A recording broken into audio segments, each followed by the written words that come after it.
Poor single dad let a strange girl stay for one night, unaware she was a millionaire's daughter, and she'd love him.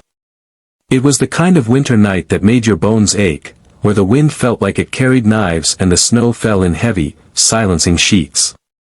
In a run-down part of a small town in Ohio, the kind of place people pass through but never settle in, a tired man named Jake Thompson was tucking his 6-year-old daughter, Lily, into bed.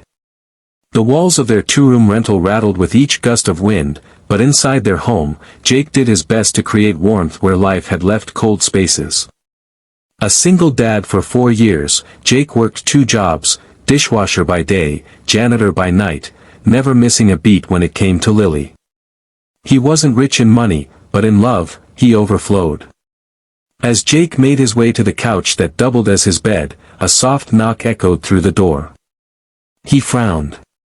No one ever visited this late. Cautiously, he opened it to find a young woman standing in the snow, her coat soaked, her cheeks flushed red from the cold. She looked no older than 22, and everything about her screamed out of place, her expensive leather boots now caked in slush, her manicured hands trembling, her eyes darting behind her as if she were running from something. "I'm sorry," she said, her voice cracking. I missed the last bus. My phone died. I don't know anyone here. I just need somewhere warm for the night. Please." Jake hesitated. The world taught him to be careful, especially with a child under his roof. But something in her eyes, a mix of fear and desperation, struck him. He looked back at Lily's door, then at the girl again. "You hungry?" he asked finally. She nodded. He stepped aside. The girl introduced herself as Emily. She barely spoke as she warmed her hands near the space heater.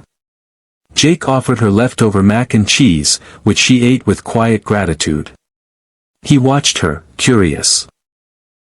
She was polite, graceful, and clearly from another world. But he didn't pry. That night, he gave her the couch and slept on the floor instead. The next morning, Jake awoke to the smell of pancakes, real ones, not the frozen kind. Emily stood in his tiny kitchen, wearing an apron Lily had made in kindergarten. "I hope you don't mind," she said. "It's the least I could do." They ate together. Emily laughed at Lily's jokes, helped braid her hair for school, and even walked with them to the bus stop. She seemed genuinely touched by how Jake held Lily's mittened hand, how he crouched to meet her eyes when she spoke.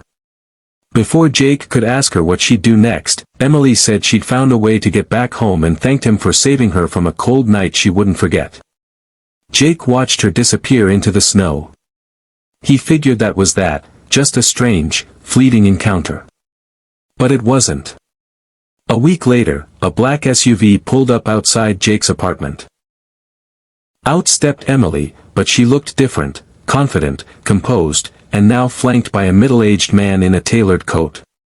"This is my father," she said, introducing the man with an awkward smile. "I think we owe you something." Jake blinked. "What?" Emily's father extended his hand. "My name is Richard Bennett. I own Bennett Industries."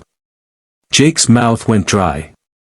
Bennett Industries was everywhere, tech, real estate, even pharmaceuticals. This man was worth billions. "I was running away," Emily explained. "I had a fight with my father. I didn't want to be some figurehead daughter, marrying who they said, living a life I didn't choose. That night, I just wanted to feel human. And you gave me that. No questions. No judgment. You even gave up your bed." "I didn't do it for thanks," Jake said quietly. "I know. That's what makes it matter." Richard spoke next. "I've made a lot of mistakes with Emily. But when she told me about you, I realized there are still good people in the world who do the right thing just because it's right. I'd like to offer you a job. One that pays well, has benefits, and lets you spend more time with your daughter." Jake looked stunned. I'm not qualified for any corporate job." "It's not about that," Richard said. "It's about heart. Integrity. We can teach skills, not values. Jake took the offer. Weeks turned into months, and Jake found himself in a new rhythm. A desk job at one of Bennett's local offices allowed him to be home by dinner. He enrolled Lily in a better school, even started saving for college. Life, for the first time in years, felt stable. Emily became a regular part of their lives. She'd visit on weekends, bring Lily art supplies, watch movies with them. She laughed at Jake's corny jokes and challenged his ideas with fierce wit. Slowly, something more than gratitude grew between them. One rainy evening, as Jake stood by the window watching Lily color and Emily read on the couch, he realized his tiny living room felt more like a home than ever. He turned to Emily. "You could be anywhere," he said. "Why here?" She looked up, eyes soft. "Because here, I'm not someone's daughter. I'm just me. And you see me for that." Jake hesitated. "And you? Do you see me?" She stood and walked toward him. "I see a man who gave a stranger a roof without expecting anything in return. A father who'd sleep on the floor so his daughter could have her dreams. I see everything I've ever wanted." They didn't kiss then. They didn't need to. The moment was enough. Years later, the town would talk about the unlikely love story, how a poor single dad changed the course of a billionaire's life, not with money or power, but with kindness. Jake and Emily eventually married in a modest ceremony in the park where Lily used to play. Lily, beaming in a flower crown, walked her dad down the aisle. Jake never became rich in the way magazines define it. But his home was full of love, his table full of laughter, and his heart full of peace. And sometimes, when life quieted, he'd look at Emily and still wonder how one cold night had brought him everything he never knew he needed. The story of Jake and Emily reminds us that one simple act of compassion can ripple through a lifetime. That no act of kindness is ever wasted. And sometimes, the people who seem lost are just looking for someone to believe in them, for one night, or forever.